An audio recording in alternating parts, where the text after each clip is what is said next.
to the Unusual Brief. As always, I'm your host, Sean, and with me, Doc Rufekela. This is the Unusual Brief. Unusually briefing them about the briefs that unusually illuminate us. You know how it is. We really need to come up with a sort of slogan that stays the same. But you know what? That would be too usual. Yeah, that would be too usual because slogans have been banned. Exactly. Yeah, So it that's not my has slogan. to be Let's talk about home. influencers in Parliament, influencers here at home. Who is the craziest, sort of most unconventional influencer in Parliament, in Zim Parliament? Chino Timber takes the cup, my guy. Here we go. Chino Timber takes my guy, takes the cup, my guy. There was a session where he was sitting in there and he dared the Minister of Finance. Cash shortages are like, oh, say musingadai kana muchigona kugadzira bond note anditi ne bond coin itaika bond coin ye dollar so that haishaibe mare. I was like, this guy is a genius. Oh no, he says whatever he wants. You know, some of the stuff I don't want to mention. He said some stuff about the previous First Lady, had some comments about her. You know, like, he was embarrassed doing the cleanup of his own initiative, like kuda kuchaira china kuda city council ione kuda. And he's just launched a book too, man. The comic book, my guy. Masasa Comrade Chinos. That thing must be full of material. Yeah, man. it's full of humor, my guy. It's lit. He's one kind of guy who people think he's a fool, but he's not. I don't know if it's coincidence or what, but Comrade Chinos was talking about fuel prices, right? He had that outburst. I mean, you can find the video on YouTube. Zim Parliament almost turned into the Ugandan kind of mafioso. Like it was like Jackie Chan movie. Fighting. So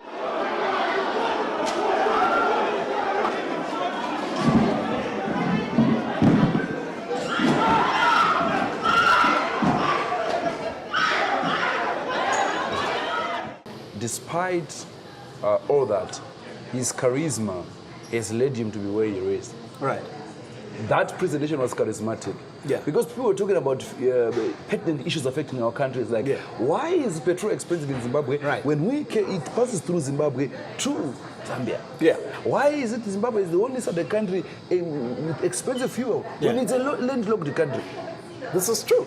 And this is what I'm saying. It's strange that, I don't know if you want to call it coincidence, but what, 2 months after that? 2 months after that outburst, lo and behold, fuel prices took a down. dive, 5 cents onto the negative.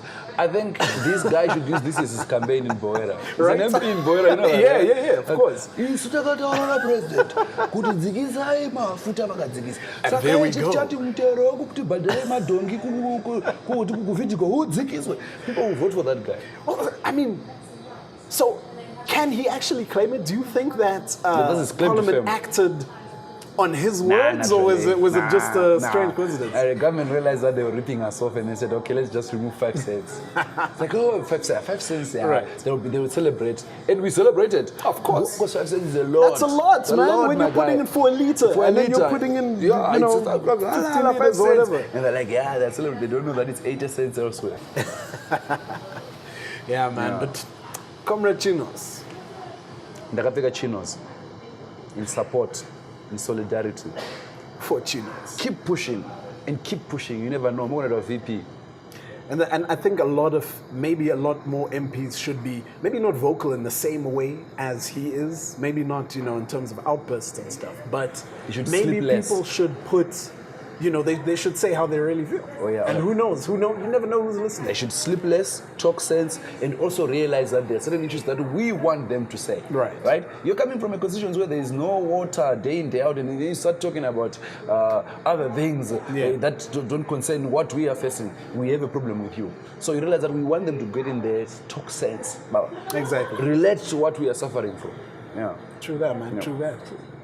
Heard it from the doctor. The doctor's mouth. The real doctor. The real doctorate. All right. No, we'll catch you after the break.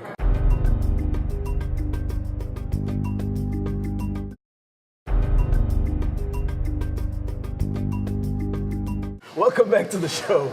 Hey, yo, Doc, man. So, the president has said that all senior civil servants, all the bigwigs, this includes all the ministers, have to declare their assets by the end of February. We're not messing around, man. We're not messing serious, around. man. You took something that you shouldn't take. Better give it back, man. I'm saying this Because is what I we're call kind hit like the that. ground running. Yeah. When you got in power, I was like, I'll hit the ground running. What is that? Hit with your head and then Hit just the start ground rolling. running, man. Exactly. Yeah. But it's a good initiative, and we wait and see. Because I had a question: who are the big wigs?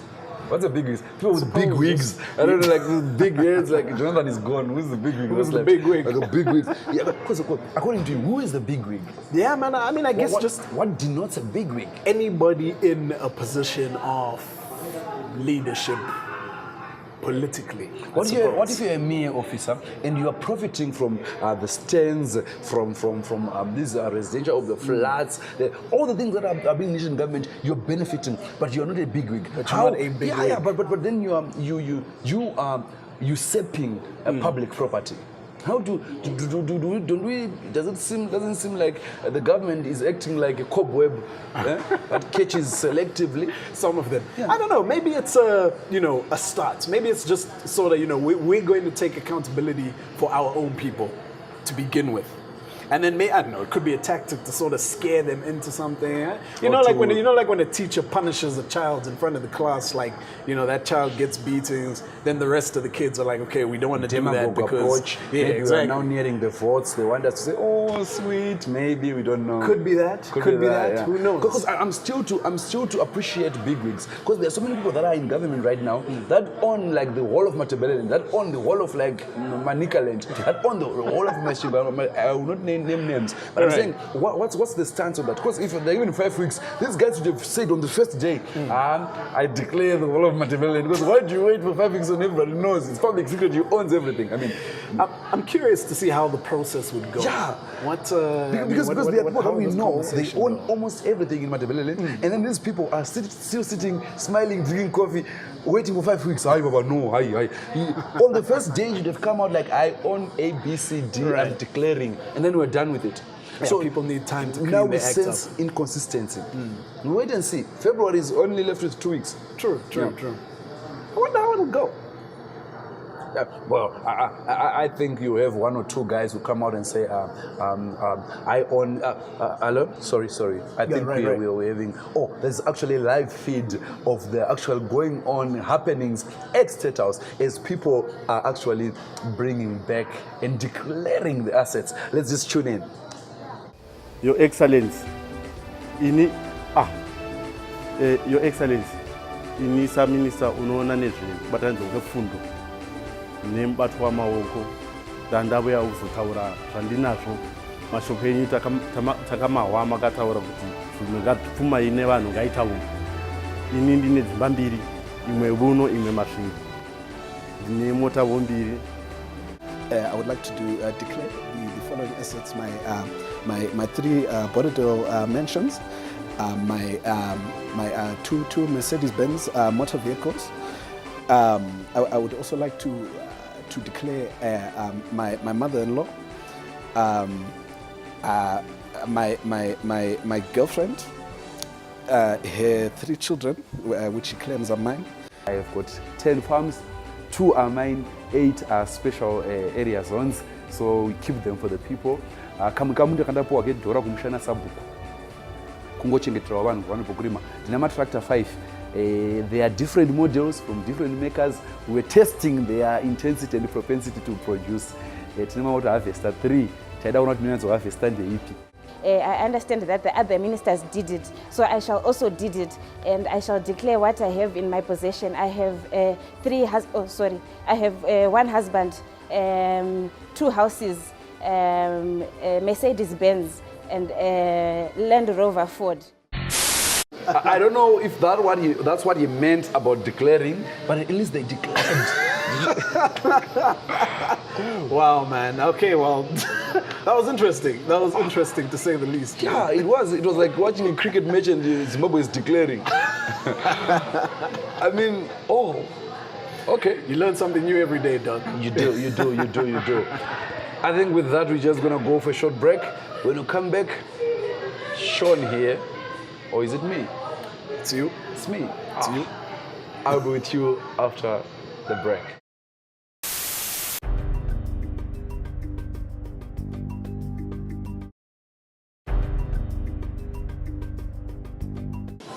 Hello guys, welcome to the last segment of the show. My name is Doc Vikela. I'm back with a very special guest. This special guest hails from the Midlands. He's a senator in the Midlands. He's also the MDC-T National Deputy Chairperson. He's also in charge of mobilizing and organizing the in the MDC Alliance. Today I'm with Comrade Morgan Komichi. Thank you very much. How are you? Welcome to the show. Thank you very much. So today on the show, we're talking about parliamentarians and their contribution to changes in the national economy, changes in the national policy, changes in things that happen around us. For example, we had Comrade Timba in Parliament. He talked about the issue of fuel, comparing with Zambia, Malawi, Mozambique, South Africa, and saying ours is expensive, but you know, it passes through here, etc. Do you feel that his contribution led to this plan of action, or it's just a mere coincidence where petrol price reduced and after he had said what he says? Comrade Timba is a very talented person. Very talented, he's very funny, but he contributes positively in Parliament. Even issues that he raises generally, they are quite of great significance anyway.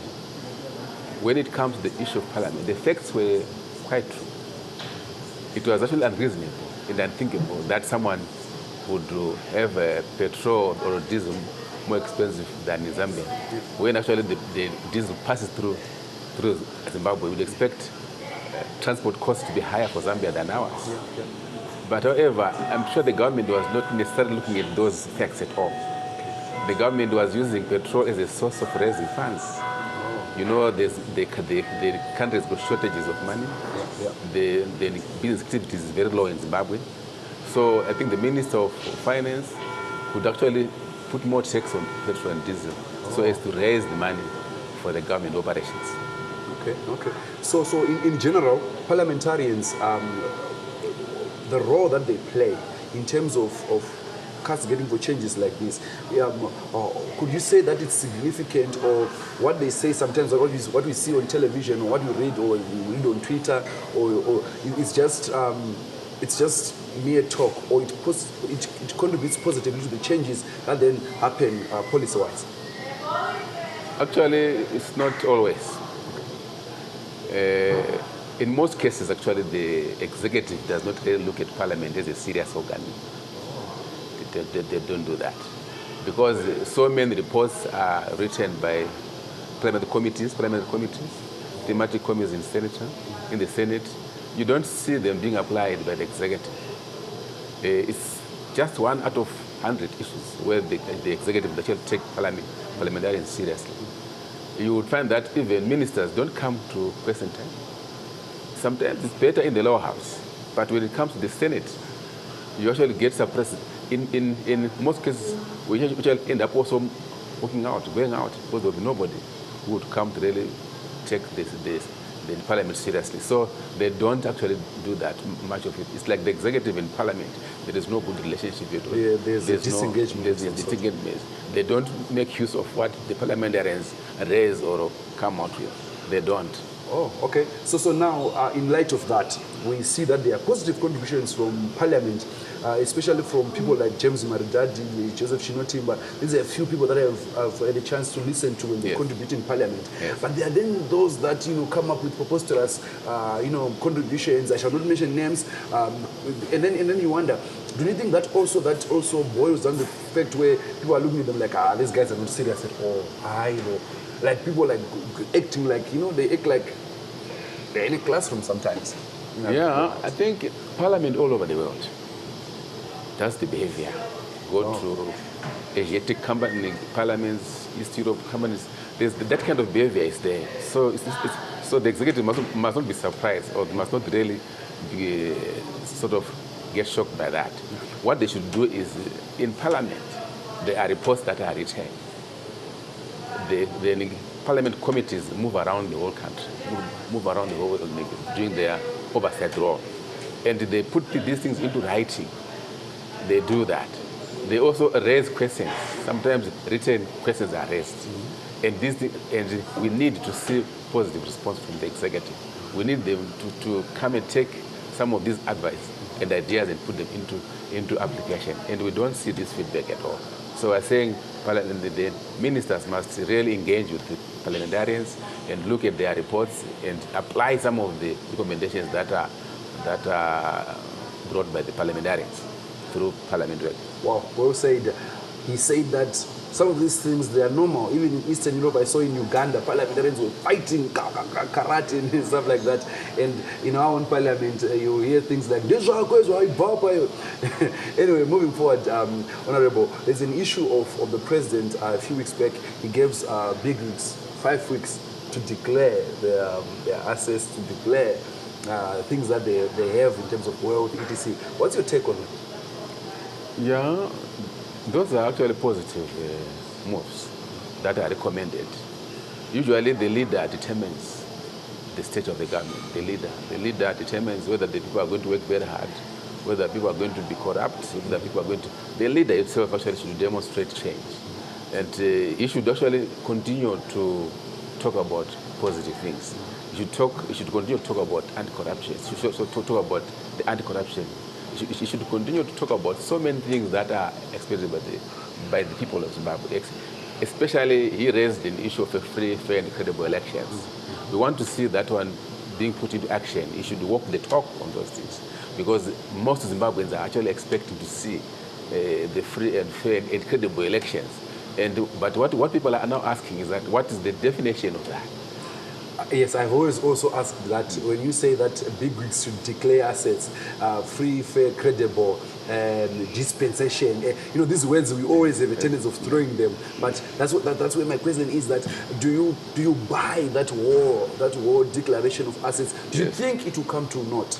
Do you think people will declare their assets?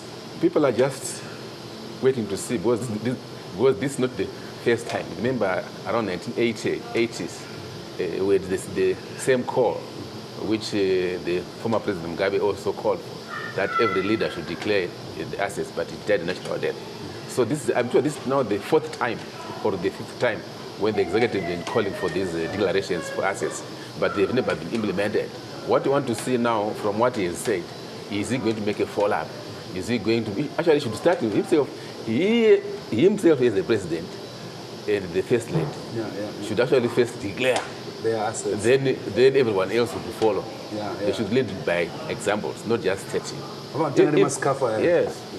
They must actually... I have a scarf. Yes, should actually declare. Okay. So then before I move on, the definition of big wigs. Because they said big wigs should declare their assets. What is the definition of big wig? Can we say Wiki Nochivayo is a big wig? Can we say Superman Wanza is a big wig? Can we say, I don't know, what is the definition of a big wig? In this context, I think he is referring to the government officials. Oh, okay. People who handle public funds. Public funds. Oh, okay. People that would come across public funds, members of parliament, ministers, cabinet secretaries, such people, and also members of the Para State House, people that got some time would meet with the people's money. They must declare that at least there will be a follow-up. When then the man then meets a fortune and then becomes a sudden bourgeoisie, at least people should be able to track where that money has come from. The idea is good, but are we going to do it? That's good. That's our question. We'll wait and see whether the big wigs will declare their assets. I think I will start by declaring mine soon. We'll just watch Unusual Brief. You'll see us declaring our assets to the world. But also, before we close off the program, on a sad note, we lost one of Africa's greatest musical icons, you Masekela, and probably just an appreciation from you of his impact, probably on apartheid South Africa. To date, I think to the time when he passed on, an appreciation from you. How would you describe him, and what are the things that probably that you can note as things that is left as a mark in his last year's career? Yes, Masekela was a great man. Actually, he played a critical role in the anti-apartheid campaign, especially when he then went to America and so forth. He was able to sell the situation of his own country outside the world. And he was able to engage with other leaders and other, also other activists, and he played a very positive role in that, such that at least he was like a teacher, an educator of what was happening there in South Africa to other outside the country. So music, in its own sense, plays a critical role. Remember, even during our own armed struggle, during the war, Thomas Mafumo was very critical. I remember a very notorious song, which was very popular, but the Busum Tandarika song, which was then used by the Rhodesian forces to fight the fighters, freedom fighters. So you can see these missions, they can actually play a critical role. They can link, they can send a message, they can actually communicate issues that people might not be able to communicate in public spheres. So when a musician then takes the stand, is able to put those words and ideas in his or her songs and then communicate to people, it can actually encourage people to fight for change, encourage people like in South Africa, they were encouraged by Ima Sekela to fight against apartheid. In Zimbabwe here, during the armed struggle, we were encouraged by the Thomas Mafumo songs to really fight the Smith regime. Wow. Well said. The power of music in pushing an agenda, in fighting a revolution. We have seen so many musicians of note. We have Thomas Mafumo, like he's alluding to, Comrade Chinks. We had even Chairperson. His music helped us last year during a transition that everyone was waiting for. And I think even in your own revolution, in your own political sphere of influence, you have had your own musicians that have pushed your movement. Yes. So this is an important part of any society. And we say rest in peace to Brayu. With that note, I'm Doc Vikela, and so before I go, so on Unusual Brief, we do something unusual. I can teach you a song. You can teach me a song? Yes. Oh, okay. So, I would like to sing. Okay. Magorogodo Aburama, Magorogodo Isagi, Magorogodo Jacobi, Vanavagua, Vaunga, Mayamjene Chibuhuruka. Doda kufamba parwendo mweya mutsvere chiburukayo doda kufamba parwendo ya amen. Well, from now on, Madzibaba Morgan Komichi, this is Doc Vikela from me. Bye bye.